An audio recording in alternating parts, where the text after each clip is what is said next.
2015년 영국 가디언에는 충격적인 고백이 실렸습니다. 남편이 치매에 걸린 동안 나는 다른 남자를 사랑했습니다. 30년 넘게 한 남자만 바라보며 살아온 아내. 하지만 남편이 치매로 무너져가는 순간 그녀의 마음도 무너져 버렸습니다. 끝없는 돌봄, 끝없는 외로움. 그리고 결국 남편이 모든 기억을 잃어가는 동안 다른 남자의 품에 안기게 된 이야기. 당시 이 고백은 전 세계적으로 논란이 됐습니다. 간병의 피로가 외도의 면죄부가 될 수 있느냐? 사랑과 의리 중 인간은 결국 어느 쪽을 선택하는가? 수많은 사람들의 입에 오르내리며 지금도 뜨거운 화두로 남아 있습니다. 그렇다면 만약 이런 일이 한국에서 벌어진다면 어떨까요? 효와 가족, 체면을 중시하는 이 땅에서 남편이 치매에 걸린 동안 아내가 불륜을 저질렀다는 사실이 드러난다면 그건 단순한 외도가 아니라 한 가문 전체를 뒤흔드는 치욕일 겁니다. 오늘 우리가 풀어낼 이야기는 바로 그 질문에서 시작됩니다. 서울 변두리의 낡은 아파트. 남편의 기억이 무너져가는 순간 아내의 가슴속에서는 또 다른 금지된 사랑이 자라나기 시작했습니다. 시청자 여러분께 묻습니다. 만약 당신이 치매에 걸린 배우자를 간병하며 청춘을 다 잃어간다면 흔들리지 않을 자신이 있습니까? 서울 변두리 오래된 아파트, 좁은 거실. 김미영은 새벽같이 일어나 밥을 짓고 있었다. 냄비에서 김이 모락모락 오르는 사이 남편 박종철이 방에서 비틀거리며 걸어 나왔다. 여보, 지금이 밤이야? 아침이야? 종철의 눈은 초점이 흐렸다. 여보, 지금 아침이야. 밥 차릴 테니 조금만 앉아 있어요. 미영은 애써 미소를 지었지만 손은 떨리고 있었다. 종철은 식탁에 앉더니 갑자기 숟가락을 내려놓았다. 이 밥 누가 한 거야? 당신 아니지? 당신 다른 사람이랑 있었지. 그 순간 미영의 표정이 굳어졌다. 가슴속이 철렁 내려앉았다. 그동안도 종종 근거 없는 의심을 하곤 했지만 오늘은 눈빛이 달랐다. 정말 자신을 못 알아본 듯 낯선 사람 대하듯 노려보고 있었다. 여보, 또 그런 소리 나예요. 미영이잖아요. 우리 같이 산 지가 몇 년인데. 하지만 말이 끝나기도 전에 종철은 손에 들고 있던 그릇을 엎질렀다. 밥과 국물이 바닥에 쏟아졌다. 거짓말하지 마. 내가 모를 줄 알아. 종철의 얼굴은 붉게 상기돼 있었다. 미영은 멍하니 바닥을 바라봤다. 국물이 흘러 발을 적시고 김이 서서히 사라져갔다. 그 순간 지난 3년간의 돌봄과 불면 그리고 끝없는 인내가 한꺼번에 목덜미를 조여왔다. 내가 얼마나 더 버틸 수 있을까? 미영은 속으로 중얼거리며 눈가를 훔쳤다. 창밖에는 해가 막 떠오르고 있었다. 그러나 이 집 안에는 다시 어두운 밤이 내려앉고 있었다. 일요일 아침 동네 교회. 예배당 안에는 잔잔한 찬송가가 울려 퍼지고 있었다. 김미영은 무거운 눈꺼풀을 억지로 치켜뜬 채 앉아 있었다. 밤새 남편의 뒤치다거리로 잠을 제대로 못 잔 탓에 눈 밑에는 짙은 다크서클이 드리워져 있었다. 예배가 끝나고 사람들은 삼삼오오 모여 인사를 나눴다. 그때 한 남자가 미영에게 다가왔다. 권사님, 얼굴이 많이 상하셨네요. 요즘 많이 힘드신가 봅니다. 그는 이상우 교회 성가대에서 활동하는 자영업자였다. 항상 주변에 밝은 인사로 분위기를 띄우는 인물. 미영은 순간 당황해 억지 미소를 지었다. 아, 네. 요즘 남편 때문에 조금 고생을 하네요. 상우는 고개를 끄덕이며 따뜻하게 말했다. 제가 알기론 권사님 남편분이 치매시라면서요? 혼자 돌보시느라 얼마나 지치시겠어요. 가끔은 본인도 쉬어야죠. 그 말에 미영은 가슴이 뭉클해졌다. 그동안 친척, 이웃 누구도 이렇게 직접적으로 위로의 말을 건네지 않았다. 대부분은 힘내세요. 불쌍하다는 형식적인 말뿐이었다. 하지만 상우의 목소리에는 진심, 어린 연민과 온기가 담겨 있었다. 네, 사실은 너무 힘들어요. 미영의 목소리가 떨렸다. 순간 눈물이 고였지만 서둘러 고개를 돌려 닦아냈다. 상우는 조용히 미영의 어깨에 손을 얹었다. 괜찮습니다. 다 이해합니다. 누구라도 힘들 수밖에 없어요. 그 짧은 접촉, 짧은 위로. 그러나 미영의 심장은 이상하게 빠르게 뛰기 시작했다. 집에서는 단 한 번도 느낄 수 없었던 안전함과 따뜻함이 전해져 왔다. 그 순간 예배당 문이 열리며 햇살이 들어왔다. 미영은 그 빛 속에서 잠시 눈을 감았다. 그리고 속으로 자신도 모르게 이런 말을 떠올렸다. 누군가 내 마음을 알아주는 사람이 있다는 게 이렇게 큰 위로가 될 줄이야. 늦은 오후, 미영은 장바구니를 들고 집으로 들어왔다. 현관문을 열자마자 코끝을 찌르는 건 곰팡이 냄새와 눅눅한 공기였다. 집 안은 어두컴컴했고 TV에서는 채널이 맞지 않은 잡음만 흘러나오고 있었다. 거실 한가운데 남편 박종철이 웅크리고 앉아 있었다. 손에는 젖은 수건이 들려 있었고 바닥에는 흘린 물이 고여 있었다. 여보, 또 왜 이래요? 물은 왜? 미영이 다가가자 종철이 갑자기 고개를 번쩍 들었다. 너 누구야? 그의 눈빛은 차갑고 낯설었다. 여기 왜 들어왔어? 내 집에서 당장 나가.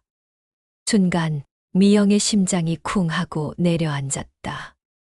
불과 몇 시간 전 교회에서 누군가의 따뜻한 손길에 위로받았던 그 가슴이 이제는 얼음처럼 차갑게 식어버린 듯했다.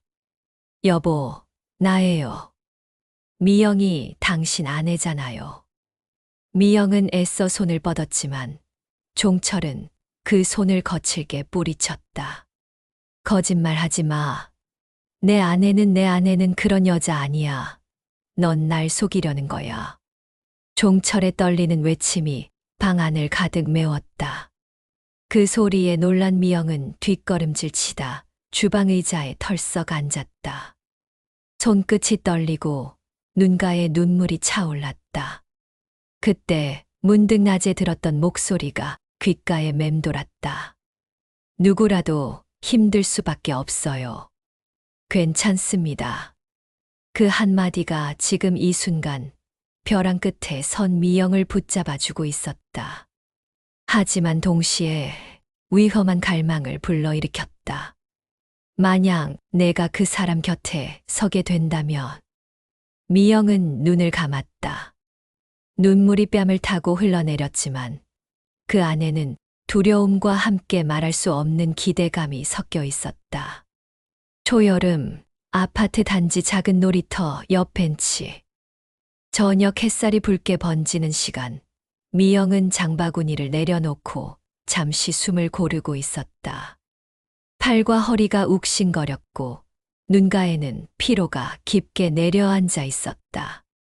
그때 뒤에서 익숙한 목소리가 들려왔다. 김 권사님 아니세요? 장 본 거 많이 무거워 보이는데요. 돌아보니 이상우가 서 있었다. 그는 미영의 장바구니를 힐끔 보더니 아무 말도 묻지 않고 툭 하고 들어올렸다. 제가 들어드릴게요. 이 정도쯤은 거뜬합니다. 아, 괜찮아요. 무겁기도 한데 민폐죠. 민폐라니요. 같은 동네 사는데 이 정도는 당연한 거 아닙니까? 상우의 말투는 가볍지만 눈빛은 진지했다. 그 따뜻한 배려에 미영은 순간 어깨에 걸쳐 있던 무게가 조금은 내려가는 듯한 기분을 느꼈다. 둘은 함께 단지를 걸어가며 이런저런 대화를 나눴다. 종철의 돌봄 이야기, 밤마다 반복되는 폭언과 망상, 그리고 잠 못 이루는 새벽. 그동안 누구에게도 쉽게 털어놓지 못했던 말들이 상우 앞에서는 술술 흘러나왔다. 그렇게 혼자 다 감당하시면 권사님 몸도 마음도 다 무너져 버려요. 상우는 고개를 끄덕이며 말했다. 솔직히 저라도 그 상황이면 버티기 힘들었을 겁니다. 그 말에 미영의 눈가가 젖었다. 남편조차 자신을 의심하고 욕하는 마당에 누군가 이렇게 진심으로 공감해 준 게 얼마만이던가. 잠시 침묵이 흘렀다. 그때 상우의 손이 조심스럽게 미영의 손등에 스쳤다. 우연처럼, 하지만 우연이 아니었다. 미영의 심장이 쿵 하고 내려앉았다. 본능적으로 손을 빼야 했지만 그러지 못했다. 짧은 순간이었지만 그 손길은 밤마다 자신을 괴롭히던 절망에서 벗어나게 해주는 출구처럼 느껴졌다. 미영 권사님 가끔은 본인도 좀 쉬셔야 합니다. 사람이니까요. 상우의 목소리는 낮고 부드러웠다. 미영은 대답하지 못한 채 그저 붉게 물든 하늘만 바라봤다. 그러면서 속으로 조용히 중얼거렸다. 나도 그냥 사람일 뿐인데. 늦은 밤, 아파트 복도. 김미영은 장을 다 치우고 집 문을 조심스레 열었다. 안에서는 이미 거친 숨소리와 TV의 소음이 뒤섞여 흘러나오고 있었다. 거실 소파 위에는 남편 박종철이 반쯤 누워 있었다. 옷은 흘린 국물로 얼룩져 있었고 손에는 빈 소주병이 굴러다녔다. 그의 눈은 이미 풀려 있었고 입에서는 알 수 없는 중얼거림이 흘러나왔다. 미영아, 너 왜 이렇게 늦게 들어와? 어디 갔다 왔어? 누구 만나고 왔지? 종철의 목소리는 흐릿했지만 의심이 가득 묻어 있었다. 그 말에 미영의 몸이 순간 굳어졌다. 아까까지 이상우의 따뜻한 말과 손길이 여운처럼 남아 있었기에 더 큰 죄책감이 몰려왔다. 아니에요. 그냥 장 좀 보고 왔어요. 당신이 드실 거라도 챙기려고. 미영은 담담하게 대답했지만 목소리 끝이 떨리고 있었다. 그러자 종철은 벌떡 몸을 일으키더니 갑자기 그녀의 팔을 세게 움켜쥐었다. 거짓말하지 마. 내가 다 알아. 너 나 몰래 딴짓하는 거지. 그 소나기의 힘은 생각보다 강했다. 미영은 팔이 저릿할 정도로 아팠지만 반항할 수도 없었다. 눈앞의 남자는 더 이상 자신이 알던 다정한 남편이 아니었다. 여보, 제발 그만해요. 나예요. 당신 아내라고요. 미영은 겨우 그 손을 뿌리치고 주방 쪽으로 물러났다.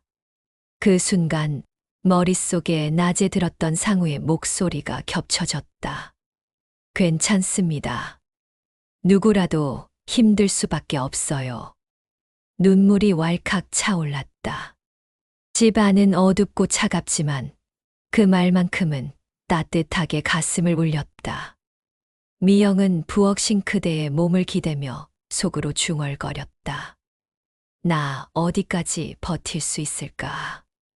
창밖에서는 바람이 불어와 낡은 창틀을 덜컹거렸다. 그리고 그 순간 미영의 마음은 더 이상 집 안이 아닌 낮의 그 따뜻한 손길을 향하고 있었다. 며칠 뒤 토요일 오후 아파트 단지 앞 작은 카페. 김미영은 잠시 집을 벗어나 숨을 돌리기 위해 들어왔다. 창가 자리에 앉아 따뜻한 아메리카노를 손에 쥐었지만 눈빛은 멍하니 허공만 떠돌았다. 그때 문이 열리며 익숙한 목소리가 들려왔다. 권사님? 고개를 돌리자 이상우가 서 있었다. 그는 놀란 듯 웃으며 손을 흔들었다. 여기 자주 오세요? 저도 잠깐 들른 건데. 미영은 순간 가슴이 철렁 내려앉았다. 우연이라 했지만 어쩐지 필연처럼 느껴졌다. 아, 네. 그냥 잠시 숨 좀 쉬려고요. 상우는 자연스럽게 맞은편에 앉았다. 둘 사이엔 따뜻한 커피 향이 흘렀지만 공기엔 묘한 긴장감이 감돌았다. 집에만 있으면 답답하시죠? 상우의 물음에 미영은 잠시 멈칫하다 고개를 끄덕였다. 내 하루 종일 같은 말 반복하고 의심하고 화내고 가끔은 내가 아내인지 간병인인지 모르겠어요. 말끝이 흐려지자 상우의 눈빛이 깊어졌다. 그럴 땐 그냥 사람답게 살아야죠. 권사님도 여자고 한 사람인데. 그 말에 미영의 심장이 쿵 하고 울렸다. 여자로서 누군가가 자신을 한 사람으로 불러준 게 얼마만이던가. 순간 둘 사이에 정적이 흘렀다. 카페 스피커에서 흘러나오는 잔잔한 재즈, 음악, 창밖에 부는 바람 소리. 모든 것이 마치 두 사람만을 위한 배경처럼 느껴졌다. 상우는 조심스레 물었다. 혹시 산책이라도 하실래요? 바로 앞에 작은 공원 있잖아요. 미영은 대답 대신 손에 쥔 종이컵을 바라봤다. 커피는 이미 식어 있었지만 가슴은 뜨겁게 달아오르고 있었다. 그녀는 결국 고개를 끄덕였다. 잠깐이라면 괜찮겠죠. 둘은 나란히 카페를 나섰다. 노을빛이 깔린 거리, 바람에 흔들리는 가로수 잎사귀. 그리고 그 사이를 걷는 두 사람의 어깨가 어느 순간 살짝 닿았다. 짧고도 아찔한 순간. 하지만 그 순간이야말로 두 사람의 관계가 더 이상 되돌릴 수 없게 되는 첫걸음이었다. 노을이 지고 아파트 단지 앞 작은 공원. 가로등 불빛이 하나둘 켜지며 바람에 흔들리는 나무잎이 속삭이듯 흔들렸다. 김미영과 이상우는 나란히 걸었다. 말없이 걸었지만 공기 속에는 알 수 없는 떨림이 번지고 있었다. 권사님. 상우가 조심스레 말을 꺼냈다. 저 사실은 요즘 권사님 생각을 자주 합니다. 미영은 순간 걸음을 멈췄다. 가슴이 세차게 뛰기 시작했다. 그런 말씀 하시면 안 돼요. 입으로는 부정했지만 그 목소리는 떨리고 있었다. 눈빛은 이미 피할 수 없다는 걸 말해주고 있었다. 상우는 한 발 더 다가섰다. 알아요. 하면 안 된다는 거. 하지만 권사님도 느끼잖아요. 우리 둘 다 너무 외롭다는 거. 그 말에 미영의 눈가가 젖었다. 집에선 욕설과 의심뿐. 세상 누구도 자신의 고통을 들어주지 않았는데 지금 이 순간은 달랐다. 바람이 스쳐 지나가며 그녀의 머리카락이 상우의 어깨에 흩날렸다. 상우는 조심스레 손을 뻗어 그 머리카락을 귀 뒤로 넘겨주었다. 그 짧은 손길이 닿자 미영은 온몸이 굳어버렸다. 이러면 안 되는데. 그녀의 목소리는 작고 힘이 없었다. 하지만 상우는 더 이상 물러서지 않았다. 미영 씨. 그가 낮게 이름을 불렀다. 순간 미영의 눈물이 뺨을 타고 흘러내렸다. 그리고 그 다음 두 사람의 입술이 조심스레 그러나 분명하게 맞닿았다. 순간 공원 가로등 불빛이 두 사람을 비추었지만 그들은 눈을 감았다. 세상에 단둘만 남은 듯 금지된 첫 키스가 이어졌다. 밤 10시 아파트 거실. 불 꺼진 집 안에 앉아 있는 김미영의 모습은 잿빛처럼 가라앉아 있었다. 주방 싱크대 위에는 아직 치우지 못한 설거지가 그대로 쌓여 있었지만 미영은 손조차 댈 힘이 없었다. 그녀의 머릿속에는 조금 전 공원에서 있었던 장면이 반복 재생되고 있었다. 뜨거웠던 순간, 입술이 닿았던 떨림, 그리고 상우가 속삭였던 말.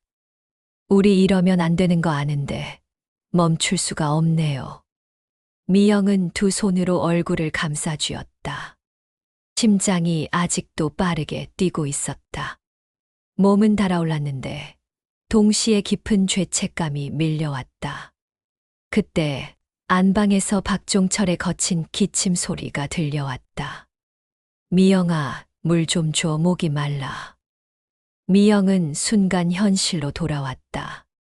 잔뜩 굳은 얼굴로 일어나 부엌에서 물을 따라갔다. 컵을 들고 들어간 안방에는 초점 잃은 눈으로 허공을 바라보는 남편이 있었다. 그 모습에 미영의 가슴이 다시 철렁 내려앉았다. 여보, 여기요. 물 마셔요. 그녀는 조심스럽게 남편의 손에 컵을 쥐어줬다. 하지만 종철은 물을 받아들고도 곧바로 그녀를 노려보았다. 너 또 늦게 들어왔지? 어디 갔었어? 누구랑 있었어? 그 순간 미영의 손이 덜컥 떨렸다. 물컵에서 물이 조금 흘러 이불을 적셨지만 그녀는 아무 말도 못 하고 서 있었다. 눈앞에 남편과 조금 전 입술을 나눈 남자의 모습이 겹쳐졌다. 나는 지금 어디에 서 있는 걸까? 눈물이 뚝 하고 떨어졌다. 그 눈물은 죄책감 때문이기도 했고, 동시에 다시는 느껴보지 못할 줄 알았던 여자로서의 설렘 때문이기도 했다. 나 어떻게 해야 해? 미영은 속으로 중얼거리며 어둠 속에 갇힌 듯한 방을 바라봤다. 며칠 뒤 교회 성가대 연습이 끝난 저녁. 사람들이 하나둘 흩어지고 예배당 안에는 조용한 피아노 소리만 잔잔히 울리고 있었다. 김미영은 악보를 정리하다 고개를 들었을 때 뒤편에서 이상우가 자신을 바라보고 있는 걸 발견했다. 그 눈빛에는 주저함이 없었다. 권사님, 잠깐 얘기할 수 있을까요? 사람들의 시선이 사라진 빈 예배당 구석, 두 사람은 마주섰다. 가까이 서자 지난번의 키스가 떠올라 두근거림이 다시 살아났다. 저 요즘 계속 생각만 합니다. 이러면 안 되는데 그럼에도 불구하고 자꾸만 당신을 찾게 돼요. 상우의 목소리는 낮고 떨렸지만 진심이 묻어 있었다. 미영은 손끝을 꼭 쥐며 시선을 피했다. 우리 잘못이에요. 하나님 앞에서, 사람들 앞에서 다 죄인이 돼버리는 거예요. 알아요. 하지만 상우가 그녀의 손을 잡았다. 그 손길에 미영의 눈물이 번졌다. 그럼에도 불구하고 당신이 아니면 안 될 것 같아요. 잠시 침묵. 미영의 심장은 미친 듯이 뛰고 있었고 숨조차 고르기 힘들었다. 그녀는 끝내 눈을 감고 속삭였다. 다른 사람들한테는 절대 들키면 안 돼요. 우리 둘만 아는 비밀이어야 해요.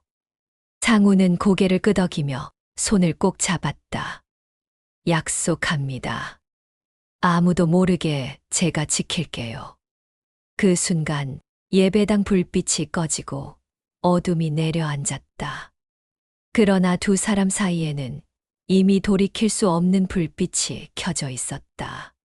초가을, 아파트 단지 앞 작은 마트. 김미영은 장바구니를 들고 계산대 앞에 서 있었다. 뒤에서 누군가 속삭이는 소리가 들려왔다. 저 집부인 요즘 밤마다 늦게 다닌다더라. 남편 치매라면서 참 딱하긴 한데 그래도 좀 수상하지 않아. 순간 미영의 손이 덜컥 굳었다. 들고 있던 지폐를 떨어뜨려 허둥지둥 줍는 사이 뒤를 힐끔 보니 아파트 이웃 윤혜자가 입술을 비죽이며 수군거리고 있었다. 미영은 애써 못 들은 척했지만 심장이 쿵쾅거렸다. 머릿속에 스쳐간 건 지난번 예배당에서 상우와 손을 잡고 했던 약속. 우리 둘만 아는 비밀이어야 해요. 집으로 돌아오는 길, 가방 속 휴대폰이 진동했다. 문자 메시지. 이상우. 오늘 저녁 교회 뒤편 카페에서 잠깐 만날 수 있을까요? 미영은 멈칫하며 주변을 둘러봤다. 낮부터 등 뒤에서 따라다니는 시선이 있는 것만 같았다. 아니야, 괜찮아, 아무도 모를 거야. 스스로를 달래며 천천히 숨을 고르지만 손끝은 떨리고 있었다. 그때 아파트 단지 입구에서 박종철이 비틀거리며 걸어 나오는 게 보였다. 옆집 아저씨가 부축하고 있었고 입에서는 웅얼거림이 흘러나왔다. 내 안에 딴 남자랑 다니고 있어. 내가 다 알아. 그 말을 듣는 순간 미영은 다리에 힘이 풀려버렸다. 남편의 헛소리일 수도 있었다. 하지만 주변 사람들이 그 말을 듣고 서로 눈치를 주는 순간 그것은 더 이상 헛소리가 아니었다. 그녀의 귓가엔 계속해서 메아리 쳤다. 딴 남자랑 다니고 있어. 내가 다 알아. 저녁 무렵 교회 뒤편 작은 카페. 창밖에는 빗줄기가 내리고 있었고 유리창에 떨어지는 빗방울이 연신 탁탁 부딪혔다. 구석 자리에서 마주 앉은 김미영과 이상우. 둘 사이에는 따뜻한 커피가 놓여 있었지만 눈빛은 차마 서로의 얼굴에 닿지 못했다. 오늘 위험했어요. 미영이 작은 목소리로 속삭였다. 남편이 또 사람들 앞에서 소리쳤어요. 내가 딴 남자랑 다닌다고. 상우는 그녀의 손등을 조심스럽게 감쌌다. 걱정 마세요. 사람들은 그냥 치매 환자 말이라고 치부할 겁니다. 누구도 진짜라고 믿진 않아요. 하지만 미영의 눈빛은 흔들리고 있었다. 그 순간 카페 문이 열리며 윤혜자가 들어섰다. 우산을 털며 두리번거리던 그녀의 시선이 곧장 미영과 상우에게 꽂혔다. 찰나의 순간 미영의 얼굴이 사색이 되었다. 상우도 손을 재빨리 거두었지만 이미 늦었다. 윤혜자의 눈썹이 스르르 치켜 올라가며 입가에 의미심장한 미소가 번졌다. 그녀는 아무 말 없이 자리를 잡고 앉아 휴대폰을 꺼냈다. 그리고 무언가를 찍듯 렌즈를 카페 안으로 향했다. 어쩌지 들켰어. 미영의 목소리는 떨렸다. 심장은 마치 가슴을 찢고 나올 듯 뛰고 있었다. 상우는 차분히 그녀를 바라보며 낮게 말했다. 괜찮습니다. 그냥 우연히 마주친 거라고 하면 돼요. 하지만 이제부터 조심해야겠네요. 그러나 미영은 이미 알고 있었다. 이 순간 그들의 비밀은 더 이상 두 사람만의 것이 아님을. 윤혜자의 눈빛은 이제 막 입을 열려는 전단지처럼 언제든 퍼져나갈 준비가 돼 있었다. 다음 날 저녁 아파트 단지 앞. 분리수거장을 오가던 주민들 사이에서 수군거림이 흘러나왔다. 어제 카페에서 봤다잖아. 김권사랑 그 상우 씨. 둘이 아주 다정했다던데. 남편은 치매라면서. 에고, 저런 건 신도 망신이지. 그 말들은 삽시간에 퍼져나갔고 결국 김미영의 귀에도 들어왔다. 그녀는 장바구니를 들고 집으로 올라가던 발걸음을 멈추었다. 심장이 얼어붙는 듯 뛰고 있었다. 그 시각 집 안거실. 딸 김수정이 와 있었다. 퇴근 후 들른 딸은 테이블 위에 놓인 약봉지와 널브러진 옷가지들을 보고 한숨을 내쉬었다. 엄마, 요즘 왜 이렇게 정신이 없어 보여요? 아빠 돌보는 거 힘든 건 알지만 뭔가 달라졌어요. 미영은 억지로 미소를 지으며 대답했다. 그냥 피곤해서 그래. 별일 없어. 하지만 수정의 눈빛은 날카로웠다. 근데 엄마, 아까 엘리베이터에서 이웃 아줌마들이 그러던데. 엄마가 요즘 자주 외출한다고. 혹시. 순간 미영의 손에 들린 장바구니가 덜컥 흔들렸다. 입술이 바짝 타들어가는 느낌. 수정아, 그만해. 사람들 입이란 게 원래 그래. 별 뜻 없어. 엄마, 나 믿어도 되죠? 엄마는 아빠 옆에 있는 거 맞죠? 그 말에 미영은 대답하지 못했다. 눈물이 차올랐지만 애써 뒤돌아섰다. 거실 창밖으로 보이는 어둠 속에서 이웃들의 시선이 창문을 뚫고 들어오는 듯 느껴졌다. 그리고 그녀의 가슴 속엔 무겁고 뜨거운 균열이 점점 벌어지고 있었다. 저녁, 김미영의 집 거실. 형광등 불빛이 희미하게 깜빡였다. 테이블 위에는 아까 딸이 사온 반찬들이 놓여 있었지만 아무도 젓가락을 들지 않았다. 딸 김수정은 팔짱을 낀 채 소파에 앉아 있었고 눈빛은 차갑게 빛났다. 미영은 애써 설거지 거리를 정리하며 등을 보이고 있었지만 손은 자꾸 덜덜 떨렸다. 엄마. 수정이 낮고 단단한 목소리로 불렀다. 솔직하게 말해줘요. 요즘 왜 그렇게 늦게 들어와요? 미영은 순간 숨이 막혔다. 등 뒤에서 심장이 요동치는 소리가 들리는 것 같았다. 장도 보고 교회 일도 있고 그냥 바쁘니까 늦는 거지. 거짓말 하지 마요. 수정이 의자를 박차고 일어나 설거지 중이던 엄마 옆으로 다가왔다. 어제 이웃 아줌마들이 다 얘기했어요. 카페에서 그 아저씨랑 있는 거 다 봤다고. 손에 들린 그릇이 덜컥 미끄러져 싱크대에 떨어졌다. 쨍그랑 유리 그릇이 깨지는 소리가 집안을 울렸다. 미영은 멍하니 바닥을 내려다보며 중얼거렸다. 아니야, 그냥 잠깐 마주친 거야. 하지만 수정은 고개를 저으며 눈물을 흘렸다. 엄마 아빠가 어떤 상태인데 어떻게 그럴 수가 있어요? 치매 걸린 아빠 두고 다른 남자라. 그 순간 안방에서 박종철의 목소리가 들려왔다. 누구야? 왜 울어 미영아, 넌 어디 있었어? 그 목소리에 공기가 얼어붙었다. 남편의 흐릿한 의심, 딸의 눈물 섞인 분노. 그 사이에 선미영은 온몸이 무너져 내리는 것 같았다. 나는 무슨 짓을 하고 있는 걸까? 하지만 가슴 깊은 곳에서는 여전히 낮에 나눴던 상우의 따뜻한 손길이 지워지지 않고 있었다. 그것이야말로 미영을 더 잔혹하게 옥죄고 있었다. 늦은 밤, 집안이 고요했다. 안방에서는 박종철의 거친 숨소리만 들려왔다. 옆방에서는 딸 김수정이 방문을 닫아 걸고 눈물 삼키는 기척이 전해졌다. 김미영은 거실 소파에 앉아 불 꺼진 창밖만 바라보고 있었다. 창문에 비친 자신의 얼굴은 피곤과 죄책감으로 얼룩져 있었다. 내가 무슨 짓을 하고 있는 거지, 딸 앞에서까지.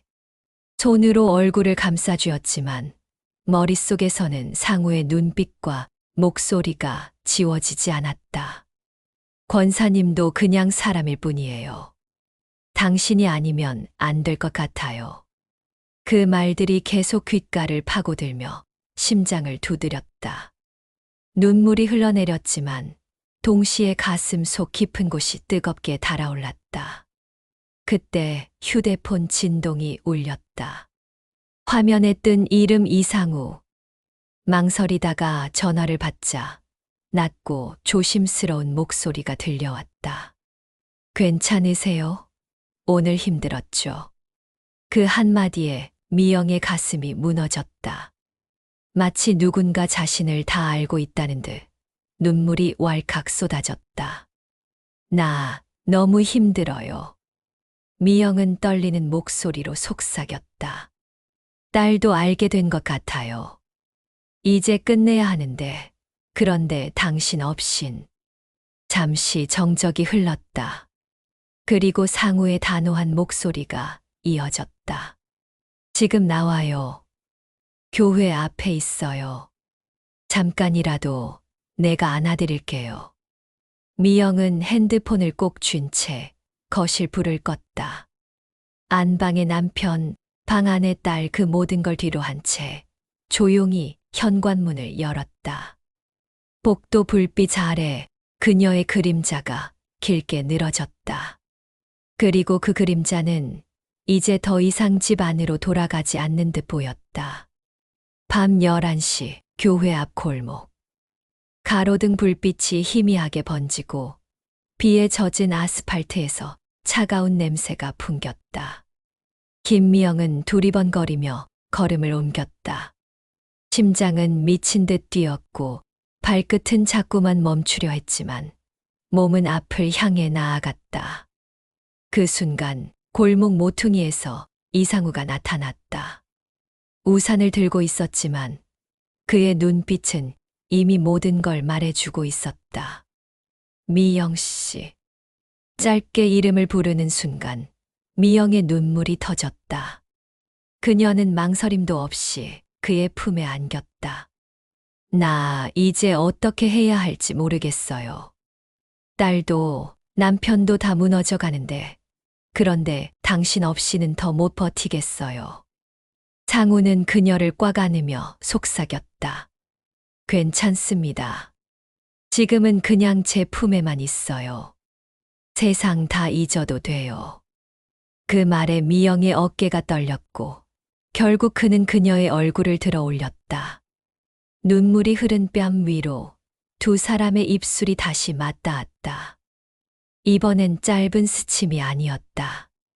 애써 참아왔던 갈망과 외로움이 한꺼번에 터져 나오듯. 둘은 서로를 더 깊이 끌어안았다. 어둡고 좁은 골목, 빗방울 소리조차 들리지 않을 만큼 뜨거운 순간. 그러나 바로 그때 골목 맞은편에서 희미한 불빛이 깜빡였다. 누군가 휴대폰을 들고 서 있는 듯한 그림자.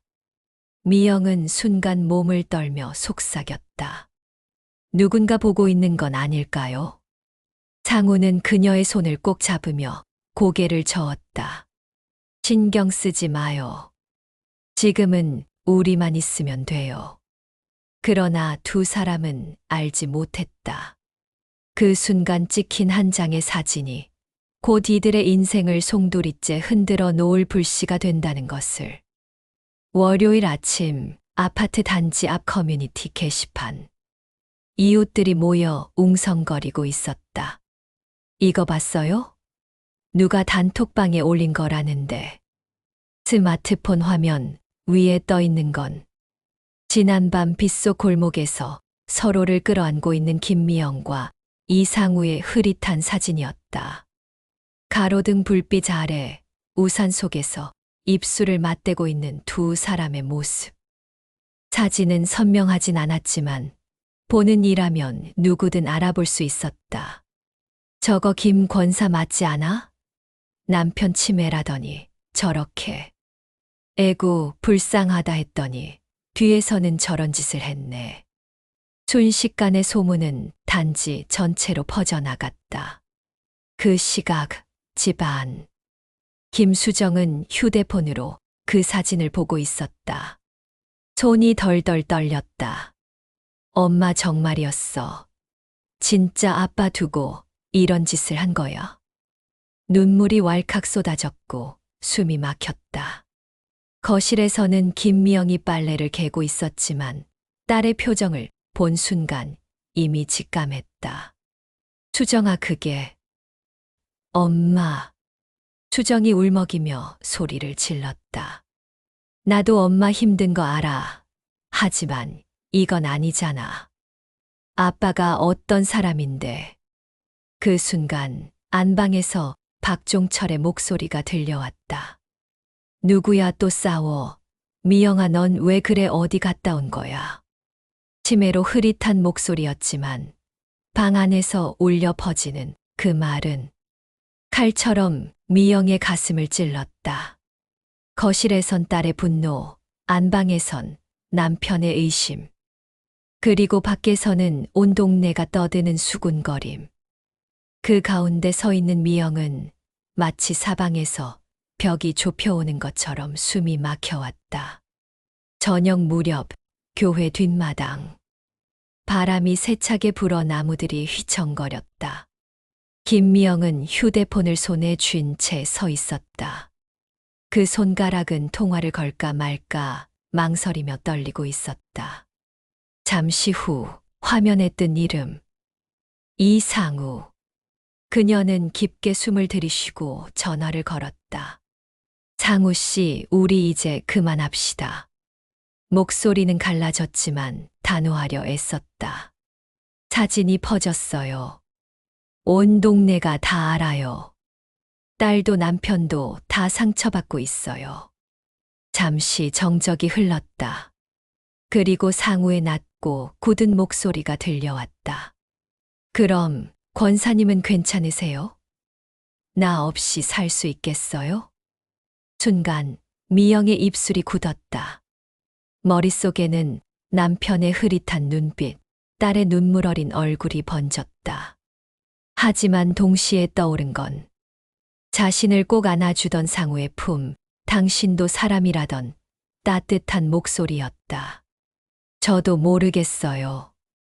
그녀는 결국 떨리는 고백을 내뱉고 말았다.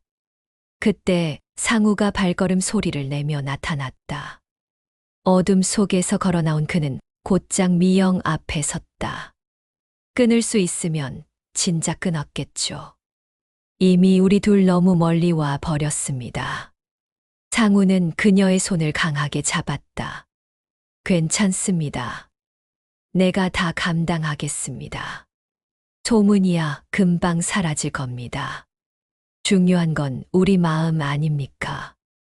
미영의 눈에 눈물이 고였다. 머리로는 안 된다는 걸 알았다. 하지만 가슴은 이미 답을 내고 있었다. 그녀는 결국 손을 놓지 못했다. 그리고 그 순간 멀리서 두 사람을 지켜보는 윤혜자의 그림자가 어둠 속에 드리워졌다. 밤, 아파트 거실. 조명이 켜져 있었지만 공기는 숨 막힐 만큼 무거웠다.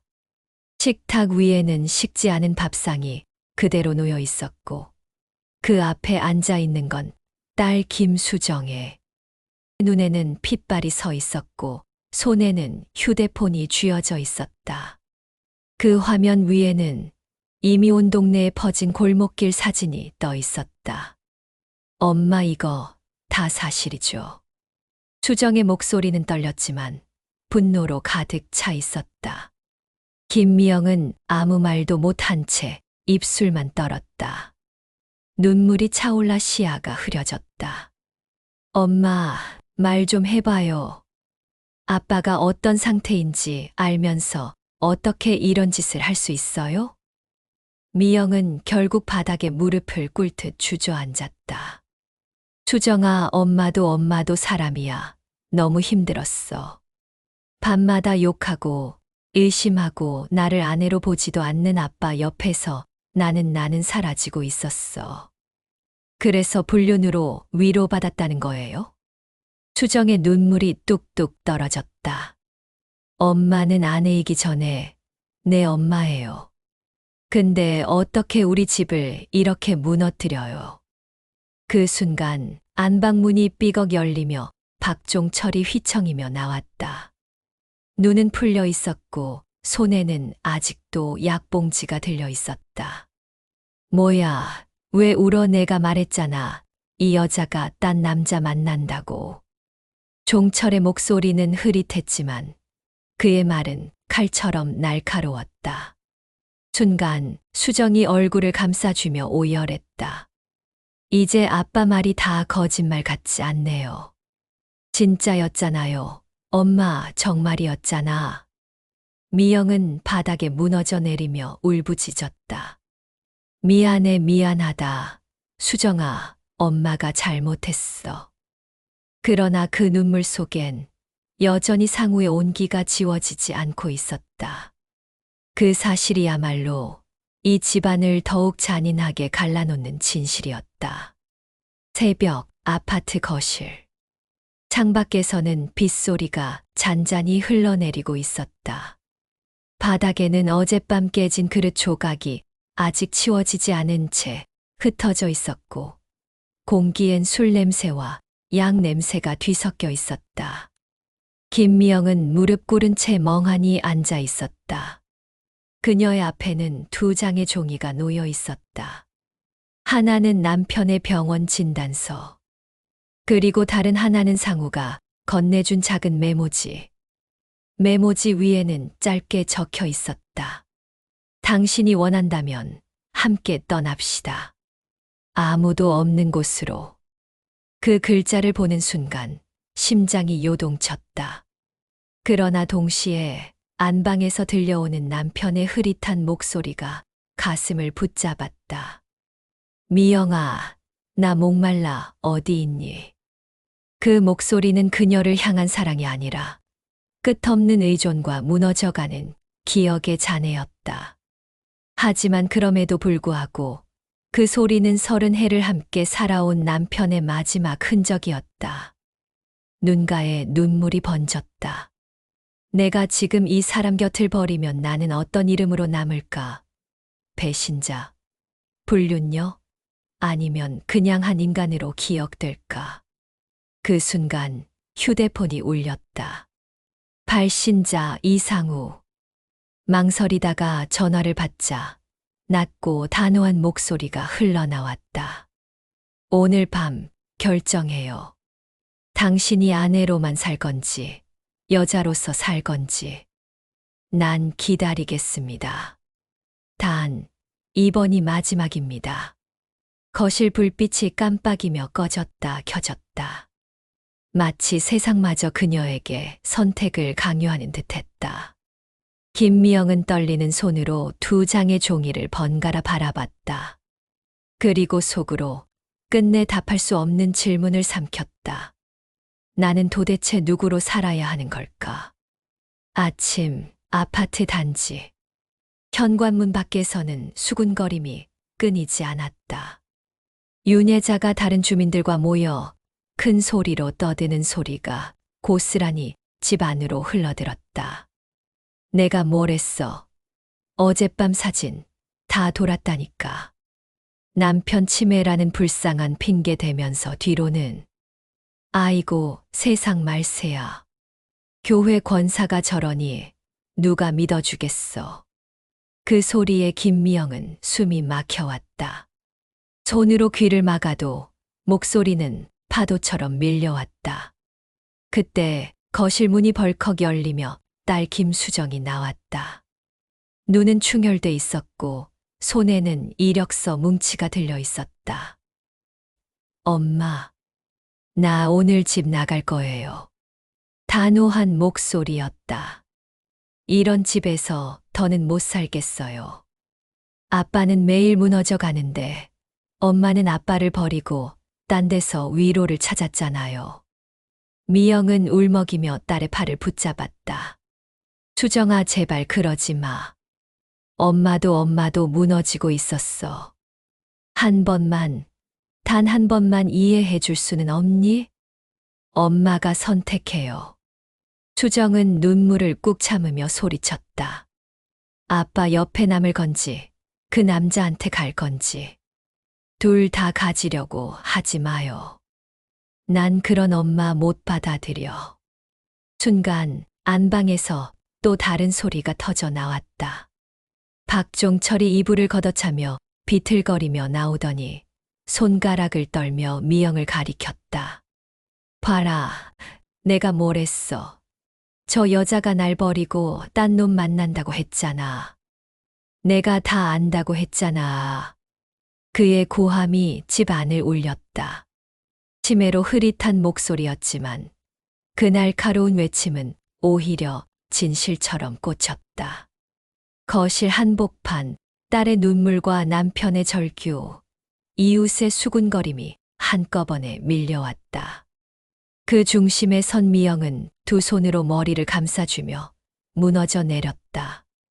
이제 더는 숨을 곳이 없다. 늦은 밤, 교회 앞 작은 광장. 비가 그친 뒤 젖은 돌바닥에서 은은한 가로등, 불빛이 번졌다. 김미영은 천천히 광장 한가운데로 걸어 나왔다. 손에는 남편의 병원 진단서와 상우가 건넨 메모지가 꼭 쥐어져 있었다. 잠시 후 어둠 속에서 이상우가 나타났다. 그는 우산을 들고 있었지만 눈빛은 단호했다. 미영 씨, 이제 결정해요. 나와 함께 떠날 건지 아니면 여기 남을 건지.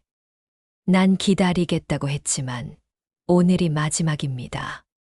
춤추긴 순간 멀리서 딸 김수정의 목소리가 들려왔다. 엄마, 제발 가지 마요. 아빠 버리면 엄마는 평생 용서받지 못할 거예요. 뒤돌아보니 수정이 눈물을 흘리며 광장으로 달려오고 있었다. 그 뒤에는 비틀거리며 선 남편 박종철의 모습이 어렴풋이 비쳤다. 미영아, 제발 날 두고 가지 마. 흐릿한 눈빛, 그러나 그 안에 남은 마지막 애원의 불꽃이 깜빡였다. 세 사람의 목소리가 동시에 미영의 가슴을 찔렀다. 과거의 사랑, 현재의 위로, 그리고 가족의 부르짖음. 미영은 눈을 감았다. 손에 쥔 두 장의 종이가 빗방울에 젖어 무겁게 늘어졌다. 그리고 한쪽 손에서 메모지가, 다른 쪽 손에서 진단서가 동시에 바닥으로 떨어졌다. 찰나의 순간 그녀는 천천히 입술을 열었다. 목소리는 떨렸지만 분명했다. 나는 더 이상 안 해도 여인도 아닌 그저 나 자신으로 살고 싶어. 그 말과 함께 미영은 등을 돌렸다. 상우도 남편도 딸도 아닌 어느 쪽으로도 향하지 않고 광장 밖 어둠 속으로 홀로 걸어 나갔다. 남겨진 이들은 그 뒷모습을 바라보며 얼어붙었다. 울부짖는 남편, 무너져 내리는 딸, 허망하게 선 상우. 그리고 빗방울에 젖은 바닥 위. 찢겨진 메모지와 구겨진 진단서가 함께 흩날리고 있었다. 시간은 흘러 계절이 바뀌었다. 박종철은 결국 기억을 모두 잃은 채 병원 침대 위에서 생을 마감했다. 마지막 순간조차 그는 아내 김미영의 얼굴을 알아보지 못했다. 장례식이 끝난 후 사람들은 속삭였다. 그래도 끝까지 곁을 지켰네. 소문은 있었지만 뭐 다 지나간 일 아니겠어. 그러나 미영의 가슴 속에는 지워지지 않는 상처가 남아 있었다. 그녀는 남편의 손을 잡으며 수없이 속으로 중얼거렸다. 미안해, 나는 끝까지 당신의 아내이면서도 다른 사람을 사랑했어. 나는 죄인이야. 하지만 너무 외로웠어. 그녀는 누구에게도 이 고백을 내뱉지 않았다. 단지 마음속 깊은 곳에 묻은 채 하루하루를 살아갈 뿐이었다. 간병은 사랑의 다른 이름이라 하지만 그 안에는 누구도 보지 못한 고립과 절망이 숨어 있습니다. 누군가는 끝까지 버티다 쓰러지고 누군가는 외로움에 흔들립니다. 그녀의 선택은 분명 잘못이었을지 모릅니다. 그러나 돌봄의 무게를 혼자 짊어진 사람에게 우리는 과연 돌을 던질 수 있을까요?